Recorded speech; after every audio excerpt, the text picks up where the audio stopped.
welcome to episode 3 of Brains and Brawn.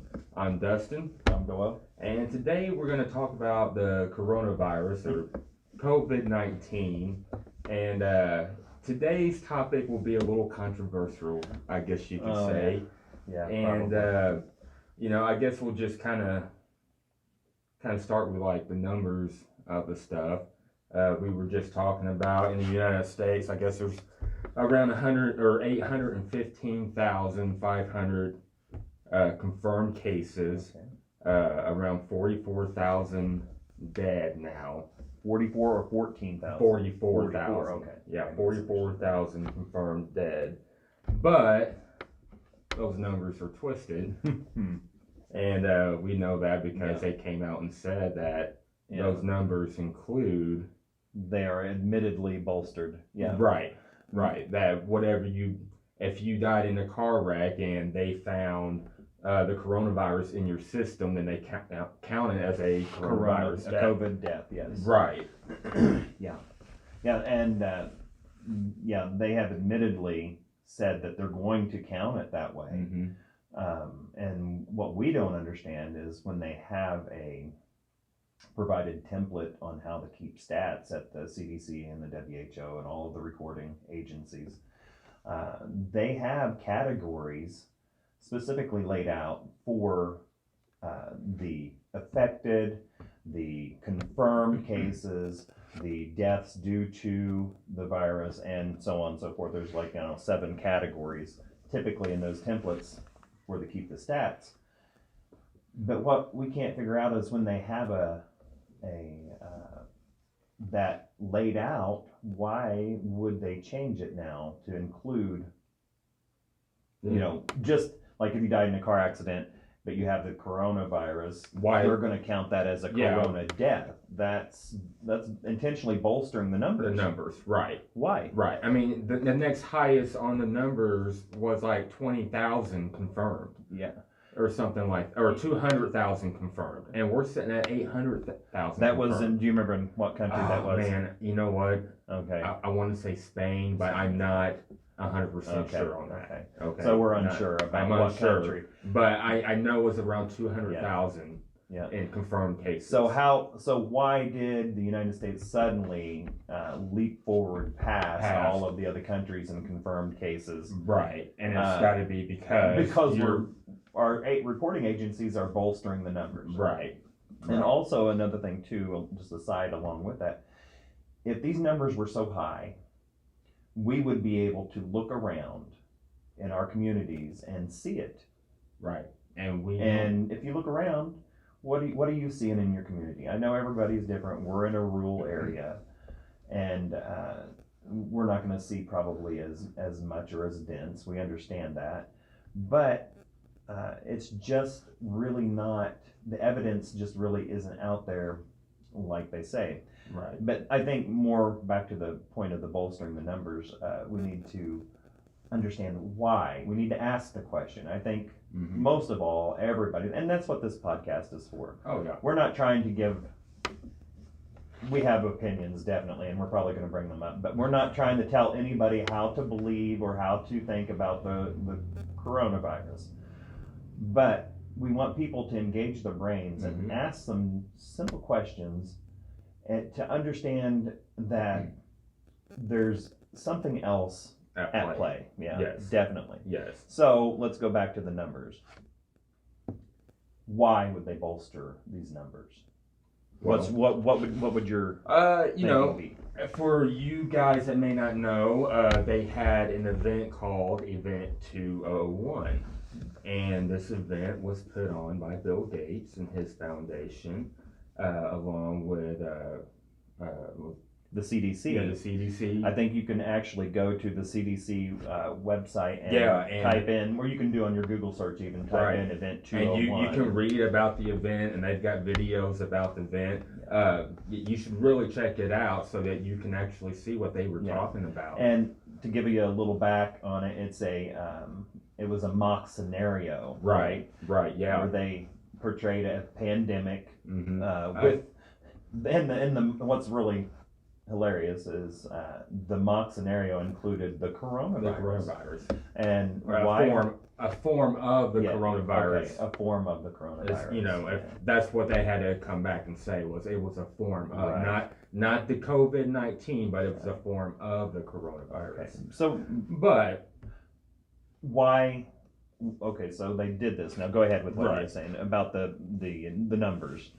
in the numbers, they projected that there would be 65 million deaths from this coronavirus outbreak. Okay. And so, That's from the mock from scenario. the mock scenario. That so Right. How many people would die from this virus, right? Well, and so then 3 months later, the virus actually breaks. here we are. Right, Yeah. and here we are. So if you do a mock scenario and you're looking at a certain number saying, oh, this is like a goal number almost to reach, right? I mean, when you get in your little circle and you're discussing what you're going to do for this mock scenario, you're going to ask the question, all right, well, how many people do we think will die from this? What is the goal number from this? Well, is it how many people do we think will die from this, or is it how many people do we need to have in the mock scenario to play out the scenario? If they have a number that will affect the people, if 64 million? 65 million, 65 something million like that. In the mock scenario, if they have the 65 million, if they determine that as a number that it would take to convince the population for of a martial law scenario or whatever, that they've run those numbers to know what it would take to do that. So right. Right. So if we're sitting at worldwide at like 2.5 million confirmed now, right. In the United States is over 800,000 of that, and we know we're boosting the numbers by including deaths that the virus didn't cause you to wreck your car. Right. I mean, so just kind of wake up and just kind of look at these and realize like it's all kind of strange how it occurred. Yeah. So we was talking about these numbers and the mock scenario and stuff, and we're like, it seems more like a goal than a projection. That to Dustin and I anyway. And like I said, these are our opinions, and we're not trying to convince anybody otherwise. But we are wanting people to start asking questions about why they are bolstering these numbers. Now, we're not just dragging that out of our butt. That's from the governor has said that. Our state representative has come out and openly said we are counting every person infected with the virus as death due to if they die, if they have an accident or whatever, it's counted as a coronavirus. Right. Yeah. And Darren Bailey last night, he held a Facebook town hall meeting thing. Yeah. And somebody brought up that exact same question, and when he answered it just like that. That's what they were doing.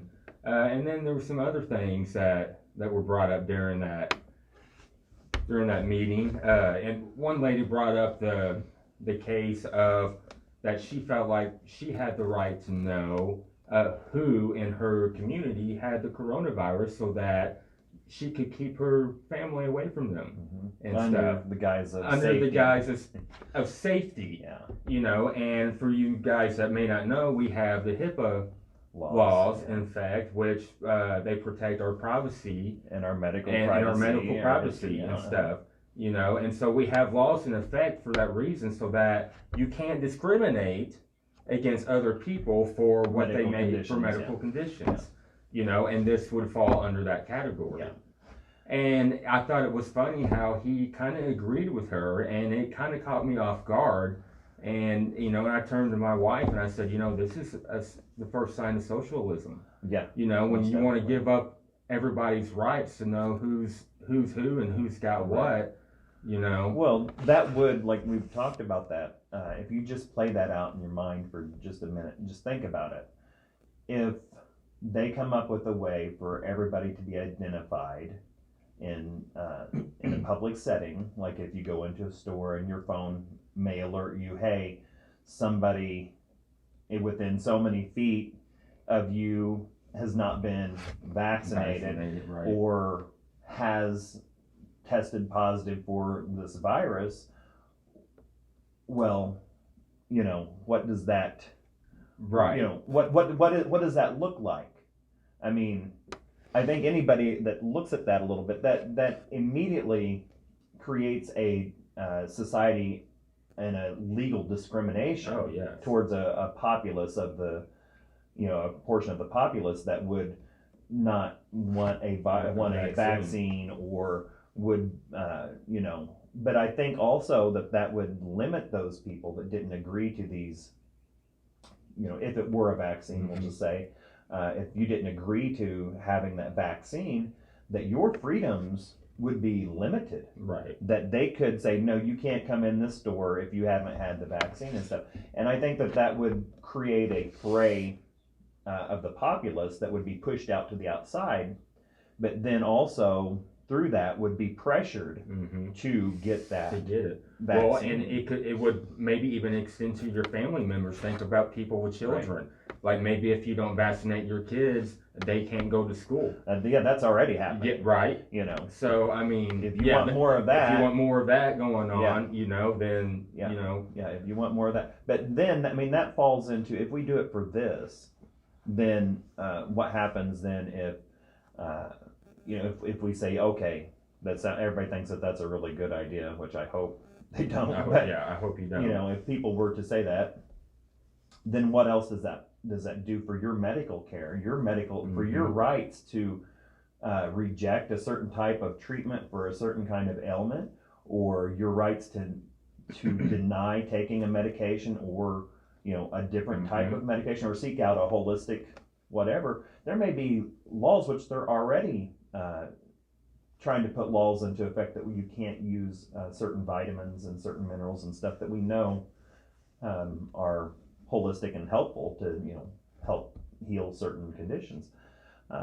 So we have to look at the bigger picture, and that's, that I keep stressing this, but that's really what we want to do. We want people to just ask questions to yourself and play the scenario out in your mind to see what does that look like. It looks like socialism, and it taken away, whether you want to call it socialism or not, it's going to limit your freedom. Right. Any new law. There's never a new law put in place that says, hey, here's more freedoms. It's always laws put in place that take away and detract from our freedoms. And you got to also remember that you got to think about what the next step is going to be, right? Yes. So if the first step is identifying people that had the virus, and that all sounds great. Oh, I can stay away from them. Yeah. But then when you have a community start staying away from everyone and everyone they've been in contact with, then you start affecting the community.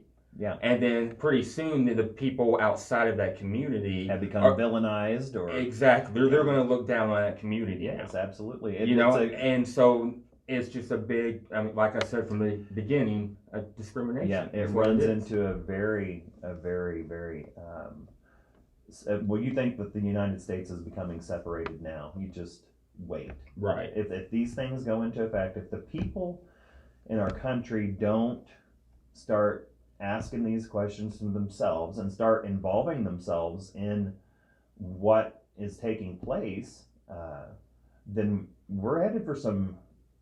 You think it's divided? We're headed for some really serious division. Yes, and we're heading for some major change, and maybe not in a good way. Yeah. Oh, yeah. Absolutely. And if you step back and look at the greater picture, I think anybody can see how fast and how this took everybody by surprise. How quickly everything has just shut down. Yeah. Things have just stopped. Yeah. And would you have thought that it would have? Right. You would have never. Well, think about the so-called pandemics we've had in the past, right? H1N1, right, for example. Right. That passed through. I didn't miss a day of anything for that. Nothing closed down for that. And, I'm not sure what the numbers compared to now, but the last time I saw them was about a month ago or so. And the numbers for H1N1 were higher than they were for COVID. Incredibly high. Yeah. They by far outweighed everything on the Right, list. but we didn't shut down stuff then. We were barely, our daily lives were barely affected. The most of it was you heard it in the media. Right, right. I mean, you heard about it. You heard about it, exactly. But as far as being affected, I mean, our daily lives and our businesses were not disrupted like they have been. Right. So, yeah, I mean, that's a huge difference. And I think that ended up, the final number on that was, what, a 2% mortality I think rate? so, yeah. Something like that. Fact check us. Yeah.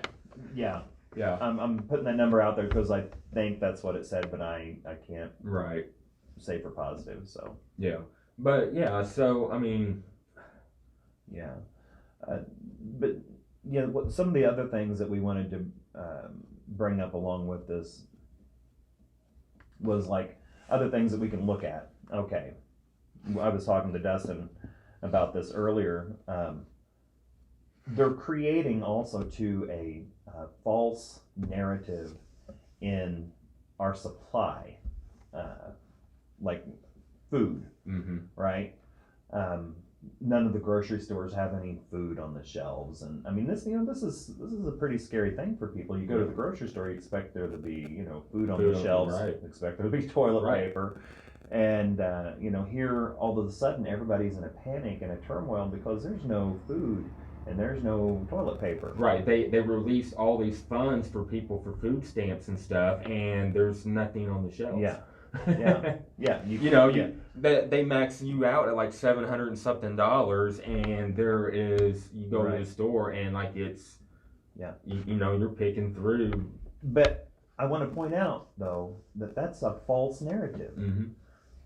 Our country is so abundant. I mean, we really have a lot. An abundance. Our poor people, that we would consider poor, have access to everything. Yeah. And it's an abundant country that we live in. And it tells you that this is a false narrative. The way we know that is because right now with this, the hog farmers and the dairy farmers and even our crop growers, our farmers, and beef is included in that too, they are literally killing off their stock. Hog farmers are slaughtering their stock, and they're not saving it. They're just throwing it away because it's cheaper to kill them off than to feed them, than to feed the livestock. So, why are they doing that? Right. Well, there's no food on the shelves, and the price of pork since all of this has started has doubled. So they're creating a false demand but they're killing off the stock. Right. And I know that for a fact because where I grew up, there are a lot of hog farmers and hog confinements up in that area, and my family has received free hogs because the hog farmers are giving them away, or slaughtering them, So, but by far they're killing more than they're giving away, They're just giving some to some of the neighbors that they know and all that. But the same with dairy farmers. They're dumping milk. In Florida, they said there's bean farmers down there that are completely plowing under fully developed fields. So that shows that there's a false narrative about lack. We have an abundance in our country. It's here. We have the ability to supply all that everybody needs, and we can do it, and we have been doing it. Right. But there is a narrative at play that's creating a lack mentality. So that creates everybody to react in fear and get and grab mentality. And that's a dangerous thing for our population. I mean, it's a sad thing that we would think that. Yeah. It is. So anyway, I wanted to kind of hit on that a little bit. Yeah. No, I agree. Like, I think that's important to point out. Like, just swaddling, just giving away. Yeah. Food. I mean. But how many people right now thinks that we're, I mean, if you look in the grocery stores and stuff, how many people, well, like a friend of ours at work, Matt was talking about, he's seen a woman at the grocery store when all of this had started, that she went to buy formula for her baby, but there was no formula. Mm-hmm. And she's got a small baby, a small infant that she can't get formula for because this fear that has been propagated through the populace by media, by mainstream media, and all the social medias created people's panic that went to the source and bought all the formula. So this woman ended up without any formula. Right. You know? Right. It's like, well, I mean, the same thing with all the tissue paper. Yeah. The toilet paper. Like, who in their right mind was like, hey, let's go buy up all the toilet paper? What does that have to do with the virus? Right. Nothing at all. Right. But what was the predictor to that? Event 201 predicted it. Right, they did predict that was part of their... Yes. Yeah, back to that Event 201, like they had all these predictors and stuff and the outcomes. And there would be certain items that would be in high demand. In high demand, that would be medical mask, toilet paper, I think body products was part of that. But yeah, so that makes you, when you see that, they had that on a predictor, right? That makes you question. Well, and then you have to start. I guess we'll get into a little bit about the Bill Gates connection to all this, right? Let's go there. So you got Bill Gates who helped funded this event, and then 3 months later we get the virus hit. A month or so later after that, he announces that there are 7 patents out there for a not that he has, that he's invested in, but there are 7 out there and 2 potentially could work. Right. Viruses, vaccines, not viruses. Right, vaccines. And even further past that, he is going to spend billions of dollars, is what I think. What he said was they're going to spend billions of dollars to put up 7 vaccine facilities that create these vaccines in hopes that they can have 2 in the end of it that will work. Right. Now, Bill Gates is a multi-billionaire, right? Number one, why would we ever take anything from somebody who has admittedly wanted to control the population through, and this is his words, you can go online and find this for yourself, through vaccines, reproductive services, and healthcare. Those are his 3 target areas that he wants to admittedly, openly, control the population through. Right. Why would we ever consider taking anything that he has his hand in? That's what I'm asking. But in a pandemic situation, are we going to even have a say-so? Which it doesn't look like we will. If they put out a vaccine that Bill Gates has helped produce, I wouldn't touch it for nothing. Right. And I would be on that fray outside here that wouldn't be able to have my freedoms because of not having the vaccine or whatever you want to say. So I would have to live in that fray with constant pressure from everybody inside of that societal construct, saying they're going to limit me because, I haven't done this. You got to look at that. You got to look at the potentials of this. Right. But anyway, I would caution anybody to take a look at Bill Gates and what he really stands for. And why we would let him... Do you want to bring up the part about him with being a contributor in the World Health Organization, or do you want me to? Oh yeah, no, go ahead. Yeah. Okay. Well, just another side about Bill Gates. What is his interest? We can go back to the 7 facilities. He's going to invest billions of his own money and start these vaccination manufacturing in hopes that 2 will work. But then the other 5 is just counted as loss. Now, why would he do that? He's a pretty smart businessman. So you got to look, who's going to stand to gain? Well, he's going to stand to gain. Right. It's not about saving lives. It's about the bottom line for him. He's going to make some money. Right. But also too, we got Bill Gates, next to the United States, is the second largest contributor to the World Health Organization. United States is number one. Bill Gates is number two. He contributes himself more than the European Union. Right.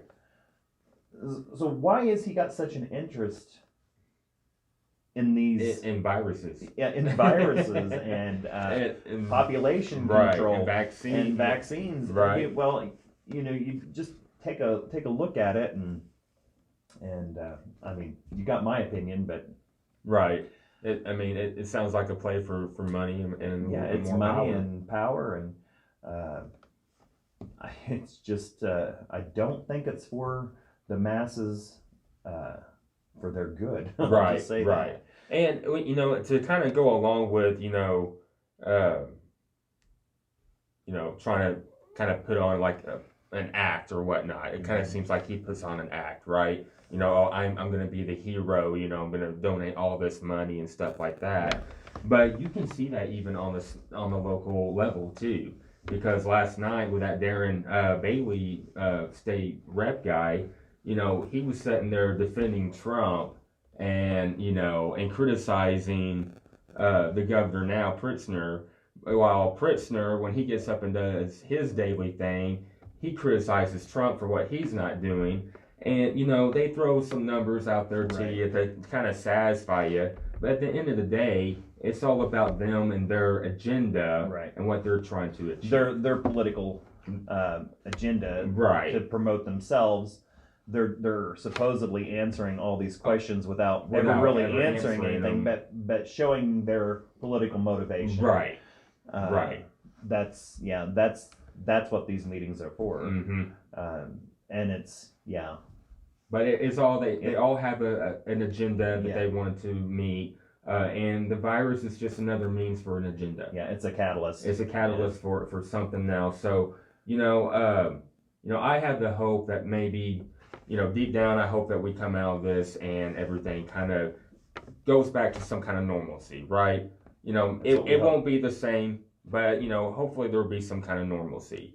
I really hope for that. I do too. But some of these signs are showing me something a little different right now, that we might be leading down a darker road. And so for the audience and stuff, like I just suggest you guys think about some of this stuff. Definitely. And just be aware of what people say and what kind of answers you're getting from people. Look at what their agenda might be behind what they're saying, and that'll tell you a lot. Well, and also too, if you're watching mainstream, if you're watching mainstream media, don't wait for, because you're not going to get truthful answers. I'll just tell you, you ought to know by now. Watching the news, there is nothing that comes out of the mouths of the people who read the news, because all media is owned by 6 corporations, and they read the news. They're not going out and finding the news and finding the truth like they used to do when they would report the news. They're just they're being told what they're reading off of a teleprompter. And if you scatter it out between all of the stations, you can hear the same narrative over and over and over. Right. And that's a form of brainwashing, and all of this is a form of conditioning our minds. And on the media side of this, I do want to bring this up also. There right now, misinformation is one of the big hot topics. Now, what we're considered under the misinformation. I'll just tell you that, and we'll probably be really lucky if this video gets to stay up. But misinformation, Google is putting forward $6.5 million to combat misinformation. Facebook says that they're going to fall in line with this and crack down on misinformation. And you can bet that every other social media platform and all of the so-called news in the mainstream is all going to be on the lookout for misinformation. Now, what that means is, to you and me, the average people, and to me and Dustin especially, and the other YouTubers and stuff that are interested in getting the truth and getting people, not necessarily, I want to get the truth out, but not that I hold all of the truth or we hold all the truth, but we want people to find the truth. Seek for it Right. on a personal level and find it. And there's a lot of ways you can do that. But if Google and all of those are combating misinformation, what that means is that we won't have a voice anymore. That means Right. that you will be fed a narrative, Right. and their narrative only. That means you won't be able to find people out here because we'll be considered probably conspiracy theorists and all of that. But what I got to say to that, if you look back over the last 20 years of all of the conspiracy theories that have been proven true,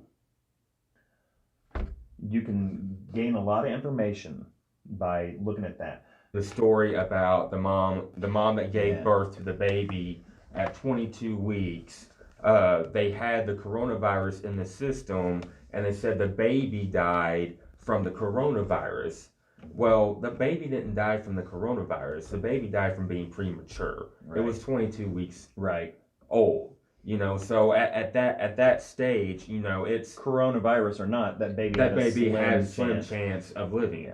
Yeah. And so, but they, in the headline that says baby dies from coronavirus, and that's not what happened. Right. And so, like you were saying, that's misinformation. Right. But right that mainstream media put that out. But mainstream media put that out. Do they get anything? No. Right.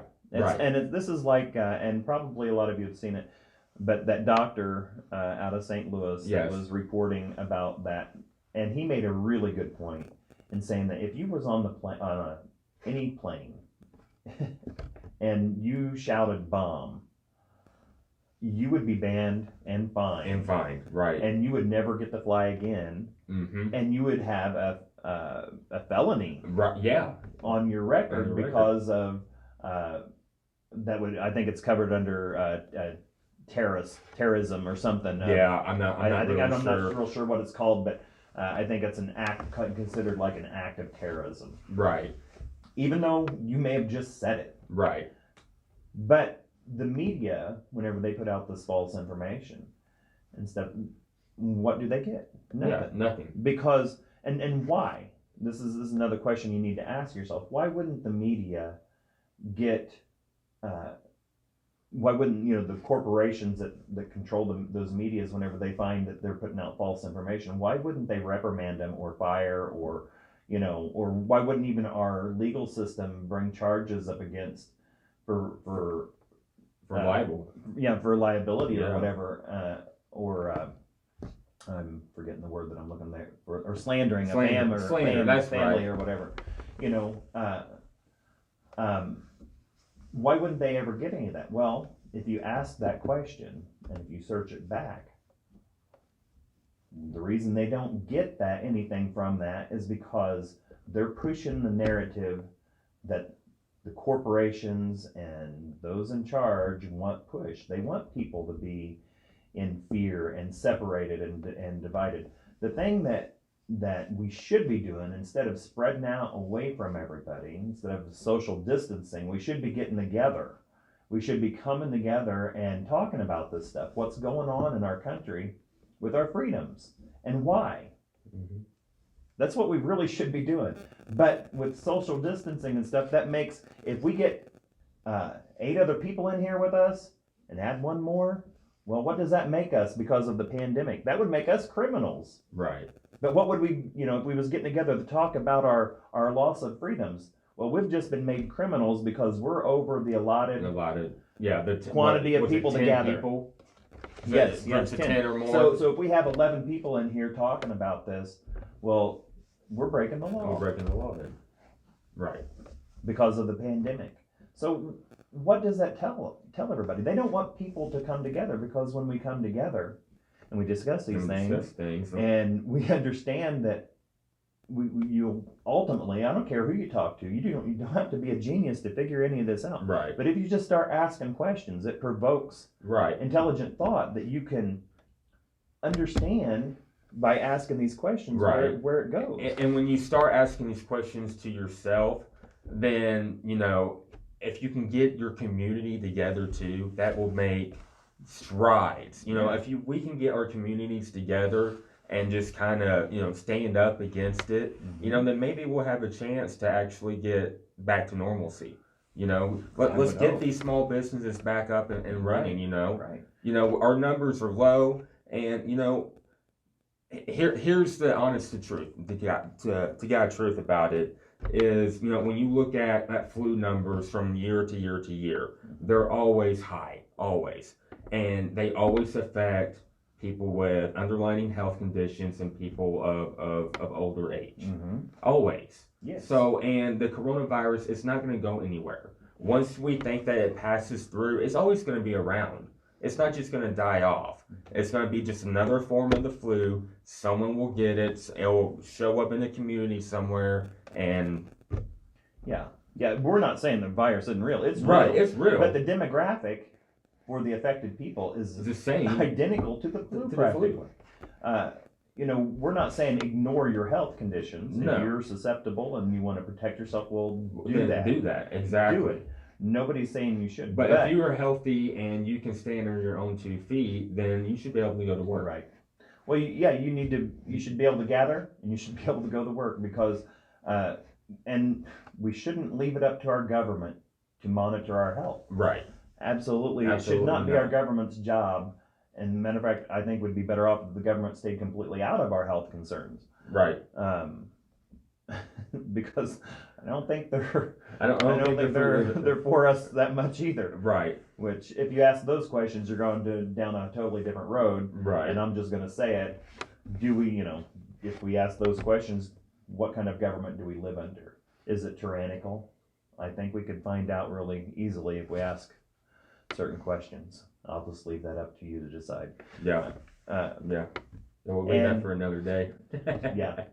One more thing. If it is, though, and if we are the citizens bound under the Constitution, if we ask certain questions, then we're demanded by our Constitution to take certain actions. If our freedoms are being threatened due to a virus or whatever else, we're demanded, we're called upon to take action, do something. And I'm not saying get crazy, but I'm saying gather, talk. Right, talk, yeah. Voice our opinions. Get ideas out there that will help the situation. Yes. Not things in a negative way, but in a positive way. Get ideas out there that can help solve the problem. Right. And if somebody doesn't agree with you, don't villainize them. Don't beat them down. Right. Consider where they're coming from. Mm-hmm. Don't, we're not promoting anything like that. We want peaceful resolutions, but everybody's going to be affected by this in a different way, Right. And so, you got to realize that your fellow brother, is affected in some way that you may not be affected in. And so we're all going to have our different opinions about it. Yeah. But the bottom line is just to get your ideas out there. Get these, what you see in the media, what you're being told. Like, don't believe everything that you see and hear, and just really question things. Search out truth. Mm-hmm. Search out truth. And there's different ways of doing that. And just don't, the mainstream media, I'm telling you, is a poison. It's a poison, to the people in our country. It's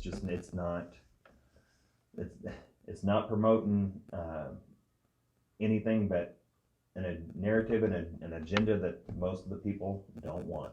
Right. So.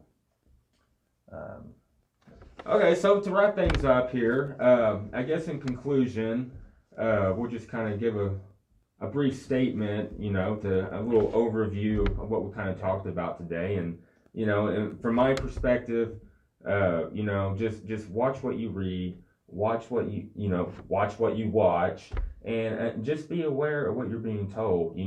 Look at these numbers, look where they're coming from, look who they're coming from.